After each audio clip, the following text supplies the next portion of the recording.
People keep telling me I should bottle my success. Okay. The world doesn't need just another Chardonnay. It needs a great one. I've taught you how to cook. Let me show you how to pour. I've never been big on labels, but this one is the exception. It's crazy because I realize people, instead of trying to celebrate their own success, if they have nothing they can celebrate, they just celebrate trying to make downfalls of other people to make them elevate so they have some success, but it's still on somebody else's shoulders or somebody else's feelings, or to disgrace somebody else versus just working on themselves. Like, it's just kind of weird. People get more attention.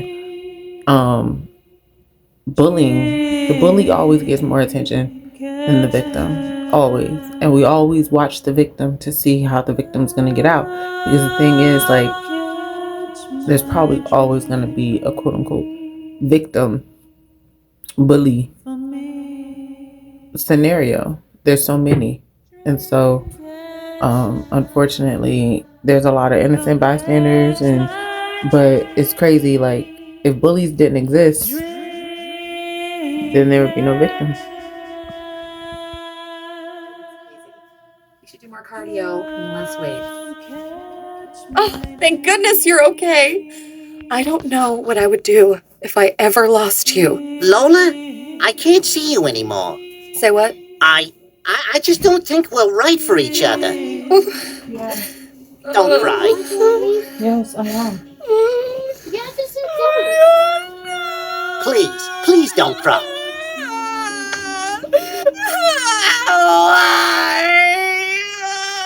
Lola, please. I didn't mean it. Really? So you want to go out again? Fine. Yay! We're back together, everybody. Oh, we just had our first fight, but I think we're stronger for it. I feel very heard. Do you feel very heard? No. See you at lunch. Mm-hmm. Could you drop that thing on me again? Good joke.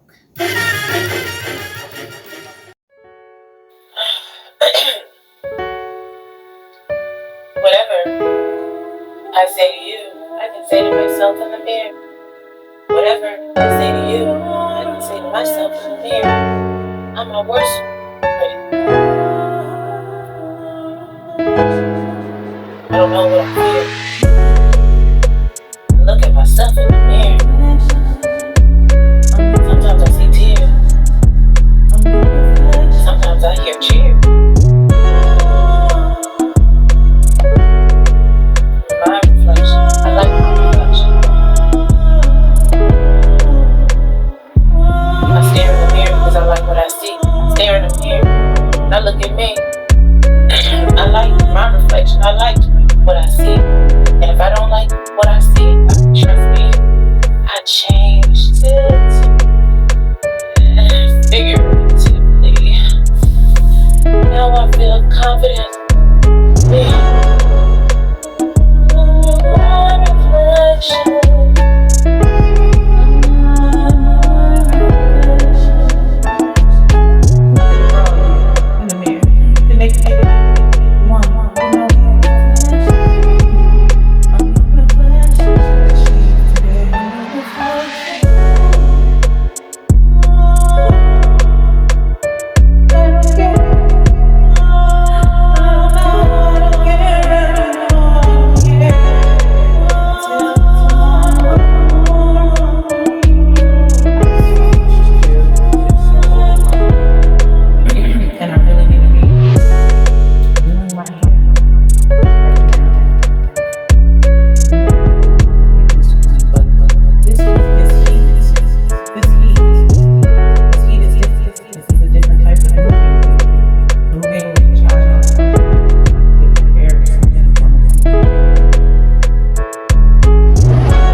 Now, my lad, the old man said, just remember the 3 bones, and you'll get along just fine.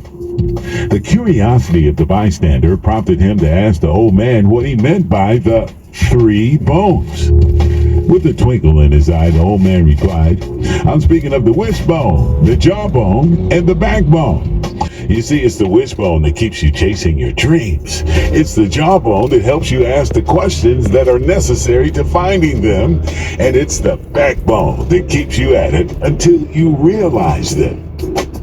Each of us must use these 3 bones, and we must use them right now to find the happiness that comes through making the most of our abilities. We must persevere in using them and make them responsive to our bidding. Undoubtedly, this will give life new meaning, a new outlook. By utilizing these bones, we just may be able to light a fire under some tired old bones. That's your motivation for your Tuesday, and say to yourself, today, I will become totally enthusiastic about life. Why not? Because life is for the living. We've only just a short time on this planet. That's why we gotta get it in while we can. Stay present, my friends. Your motivation's always for you, because it's way bigger than me. Here's some new music. I own the rights to my face. I own the rights to my voice. I own me. While I'm free, I don't come cheap. If my friends jump, yes, I leap. I like first class trips, no sleep. I'm not west or east. I'm feng shui centerpiece. Let's code switch in the broadest sense. Let's code switch, pretend to adapt and fit in. Let me straighten my hair, better yet, throw on a wig. Let me appropriate cultures, then call it a trick. Let me feed these vultures so I can get a raise and then get a lift. Let's code switch my peck on the neck turned into a French kiss. Let's code switch in the broadest sense. Let's be real fake, call it a glitch. Let's control our shapes, powers, and make it easier to code switch. And really execute it to a good deal this weekend. I want you to listen to this. Fonnie Willis has inspired a lot of people. I think the lady has had a lot of pride. I think she has shown a lot of courage. But her dad, and the way he stepped up for her, and the amount of pride that man showed, the amount of the way he walked into that courtroom with his head held high, and he spoke those words of how he raised his daughter, and he stood there 10 toes down, said, "This is how you do this, young lady," and she executed that. And then I started thinking about it this weekend. A dad is real important. I started thinking about James Evans. And how he held that family down in the projects there in Chicago. I started thinking about Mike Brady. All them kids. And them kids wasn't even his, remember? Carol had 3 of them kids before Mike even met her. He was raising 3 kids that didn't even belong to him. That's how bad Mike was. And I thought about old Carl Winslow. Carl had some of the best advice ever. Now the son didn't follow the advice all the way, but nevertheless. So here's your tip. This weekend, if you got a good dad, call him up and say, "You know what, Dad? I love you and thank you." Oh. That's your tip. Oh, George, that was sweet. Yeah. I mean, your real daddy, and that's when you call it daddy. 104.1 traffic. I play frisbee in the park. Come over to my party. It's not that long a trip. You'll be glad you made the journey for my 7-layer dip. I like sharing cheese pizza. You see, I'm not so bad. Do you like little puppies? I make them in my lab. I'm a Martian. I hope for you no ill will. A Martian. Does someone need a chill pill? My name's Marvin. I'm a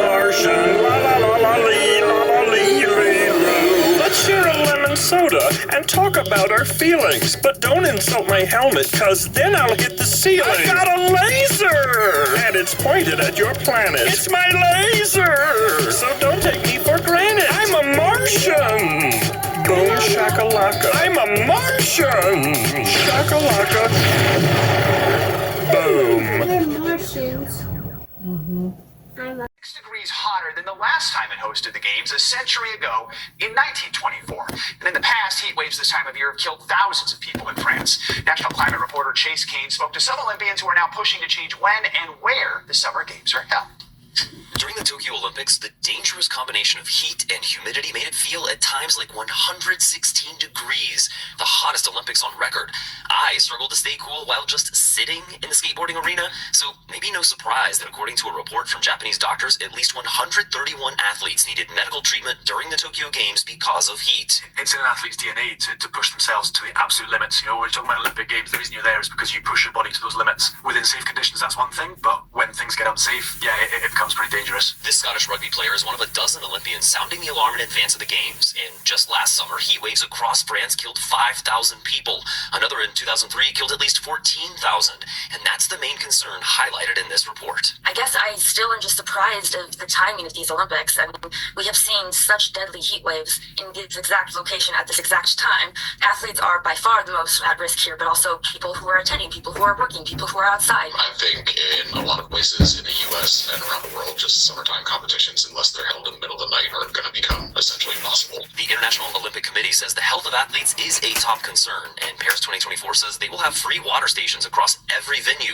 and they'll also consider shifting the time of outdoor competition if temperatures top 90 degrees. To the specific context of climate change, something Paris's deputy mayor says they've been working for years to limit as climate change makes Paris increasingly hot. 7 degrees Fahrenheit, 4 Celsius is a big deal if you're in the middle of a heat wave. That's a big difference in temperature.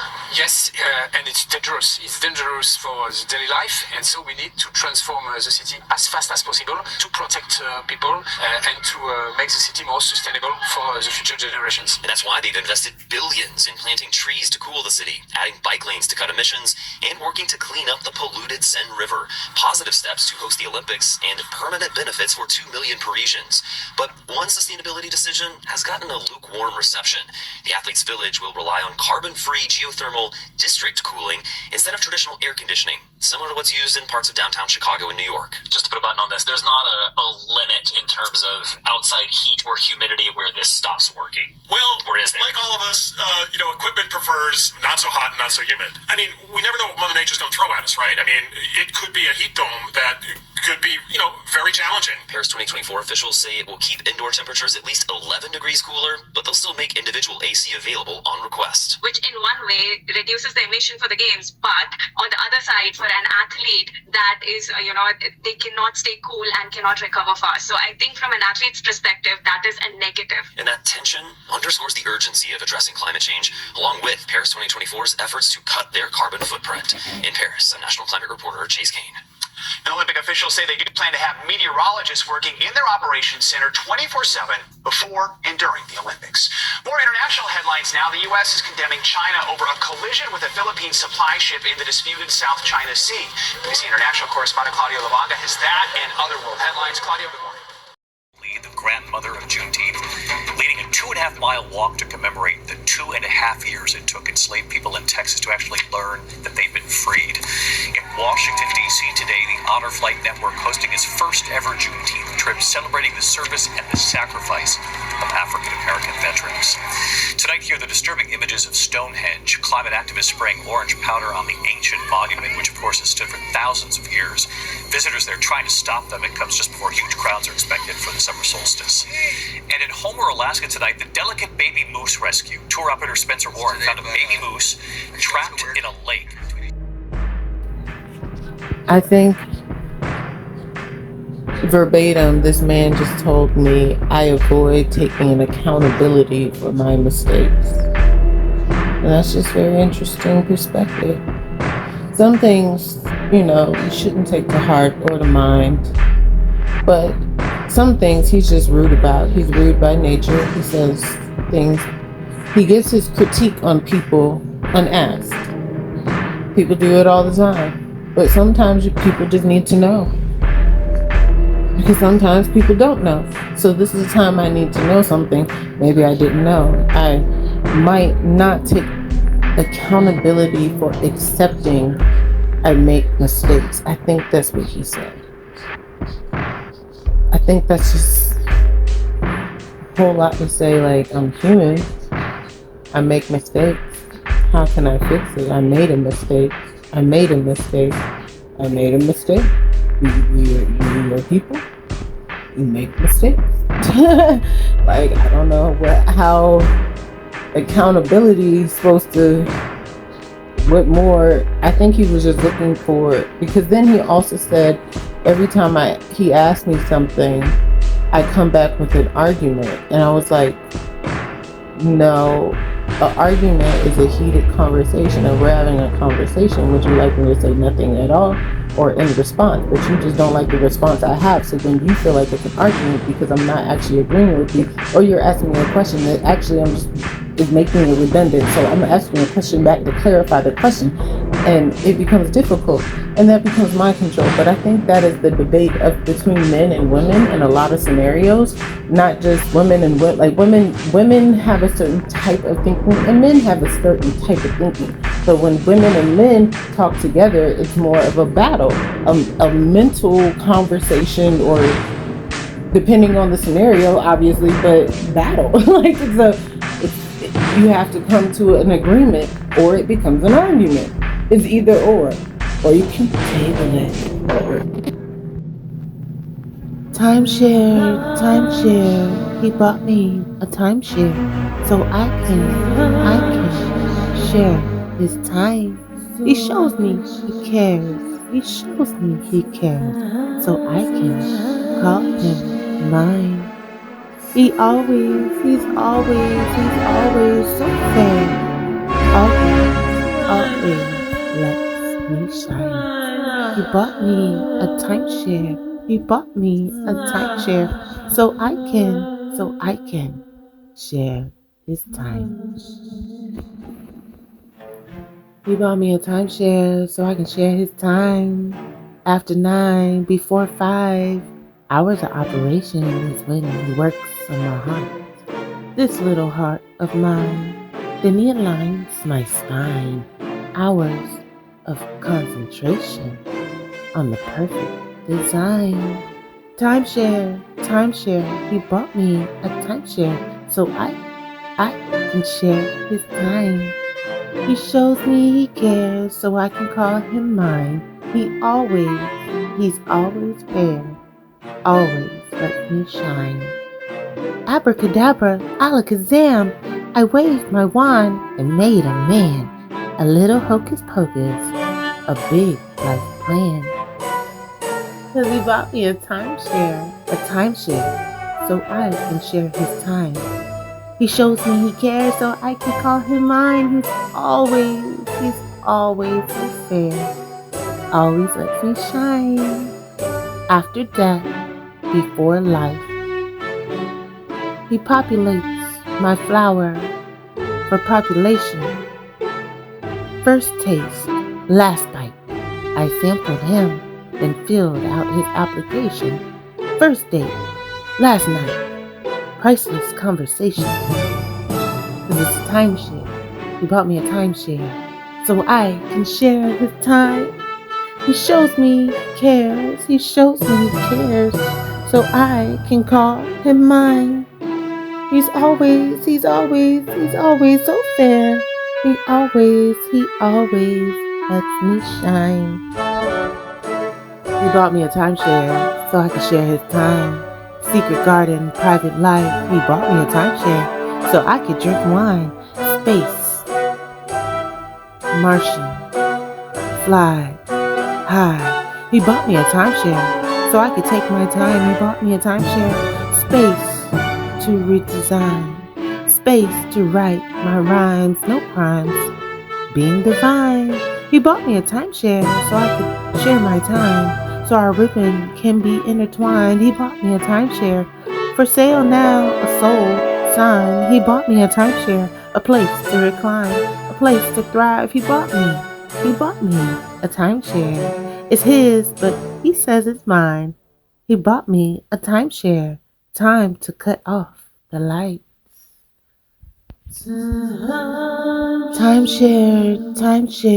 He bought me a timeshare so I can share his time. He shows me he cares. So I can call him mine. He's always so fair. Always lets me shine. He bought me a timeshare. So I can share his time. Call me something, and I'll be it. And I'll be the best at whatever it is. The internet is the new earth. Write something once they get in there, and they're not allowed to confer with aides during the debate's 2 commercial breaks. David, no conversations with aides or advisors. The candidates also will not allowed to bring anything pre-written on that debate stage. They will be allowed to write notes down once they do get behind the podium. And once this debate begins, it is just the 2 candidates and the moderators all alone for 90 minutes. No studio audience to cheer them on. We'll see whether those mock debates that the president has been doing will ultimately pay off, and which version of Donald Trump shows up tonight. The former president who's on the attack, or a much more measured version of the former president who wants to stay on message, David. Rachel, thanks so much for leading us off tonight. Let's get right to our chief White House correspondent, Mary Bruce, with me here in New York. It's impossible to overstate the stakes for the current president, the sitting president, Joe Biden, who is aware of the poll numbers, obviously, going into tonight. Also aware of the questions about age and fitness, both of them, 78 and 81. And on the economy, which has been such a difficult issue for him, created millions of jobs. Inflation is easy, but we hear voters tell us over and over again that they feel as though their money simply isn't going as far. By the Department of Justice, U.S. officials announced charges against 24 people. NBC News correspondent Morgan Chesky reports on the investigation known as Operation Fortune Runner. Troubling global ties following a massive money laundering bust. Authorities connecting Mexico's infamous Sinaloa drug cartel to an underground Chinese banking group in Southern California. We have over $50 million in drug proceeds laundered through this investigation. Following a multi-year effort by U.S. officials, the Department of Justice announcing charges against 24 people accused of being connected to the cartel. The indictment that we announced today charges Mexican drug cartels and Chinese money laundering groups with partnering together to perpetuate a cycle of destruction in this country. The investigation, dubbed Operation Fortune Runner, uncovered how 45-year-old Edgar Joel Martinez Reyes allegedly ran the sophisticated network. Suspects, some of them Chinese, collected bags of cash from cartel associates in the Los Angeles area. That cash was then deposited into a Chinese bank controlled by a money laundering broker. Investigators say the broker then used that money to purchase goods in China, including precursor chemicals used to make both meth and fentanyl. Chinese associates would then send those purchased goods to Mexico, where they were sold or chemicals further processed into drugs. The cash from both eventually ended up in the hands of the cartel to pay for smuggling drugs to the United States. Martinez Reyes' attorneys did not immediately respond to a request for comment. Federal authorities credit China with cooperating with the investigation to make arrests, but Chinese officials still question the extent of their country's involvement. The fentanyl problem is rooted in the U.S. itself, officials say. The U.S. fentanyl crisis started from overprescription and developed due to many complicated factors. Search warrant, open the door! This is not the first time we are seeing ties between China and cartels. The Chinese criminal organizations have such a desire for U.S. dollars in cash that they're getting into a variety of criminal enterprises to create that cash. A U.S. Treasury official told our own Jacob Soboroff that Chinese criminal organizations then launder money from cartel meth, fentanyl, and other drugs through cash loans, sometimes given to unsuspecting Chinese nationals. By working together, they've been able to get millions, if not billions of dollars out of China into the United States, and they've been able to use a synthetic drug trade to do it. A transcontinental web of crime, now coming into focus, but far from being solved. Coming. Our thanks to Morgan Chesky for that report. Of the 24 people who were indicted, 22 are currently in custody.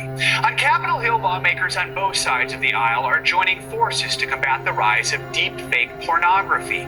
AI technology is accelerating this alarming trend, which targets everyone from celebrities to innocent school kids. Now lawmakers hope a new act will change that. Our very own Savannah Sellers explains. Texas Republican Ted Cruz and Minnesota Democrat Amy Klobuchar joining together to address the disturbing trend of non-consensual intimate images being shared online, including ones created by artificial intelligence. This is increasingly affecting and targeted at minors. Deepfake porn production up 464% last year, as simple AI technology can make realistic-looking, explicit images of anyone. Actor Jacob Elordi targeted this week in a fake video viewed millions of times. Other stars similarly targeted with face swapping or nudification technology include Emma Watson, Scarlett Johansson, and Taylor Swift. But it's far from just celebrities. I was just thinking, like, this is my photo from my Instagram. Why would there be a body that's not mine on it? Elliston Berry says she was 14 when fake explicit images of her, created by a classmate in her Texas high school, spread via Snapchat. Did it feel like there was anything you could do about it? I felt totally helpless as these images were going around. Snapchat says it has zero tolerance for pornography and encourages the use of its reporting tools, but Berry's mother says it was 8 months before the social media platform took action in their case.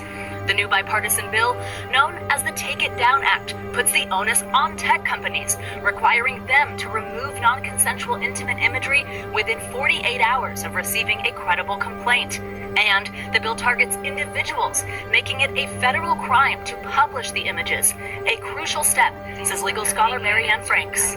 Distribution is important. Yes, the platforms are important, but making sure that any person who is thinking about doing this to another person thinks twice, because they might have to face really serious consequences. That's key. Innocent victims like Elliston Berry, hopeful help is on the way.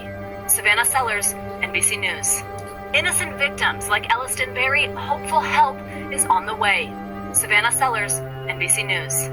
Coming up, you could call it a high honor. After the break, the special Juneteenth flight paying tribute to black veterans. Morning News Now. We'll be right back. King of the West Coast, and I was born to defy society. I believed in myself when the world tried to train a dog not to. Gotta thank myself for that. I already did, but I'm gonna do it again. Glasses up! Let's make a toast to success and nothing less. Yes, sir. They call me the Dog Father, King of the West Coast, and I was born to defy society. I live for redemption, freedom, peace, and just being true to myself, and being the flyest that I ever do it. Told me I couldn't coach. Told me I couldn't cook on TV. Couldn't be dope. But you know me, I'm the deal double G. I told him to shut the up. I live for redemption, freedom, peace, and just being true to myself, and being the flyest that I ever do it. They call me the Dog Father, King of the West Coast, and I was born to defy society. I believed in myself when the world tried to train a dog not to. Gotta thank myself for that. I already did, but I'm gonna do it again.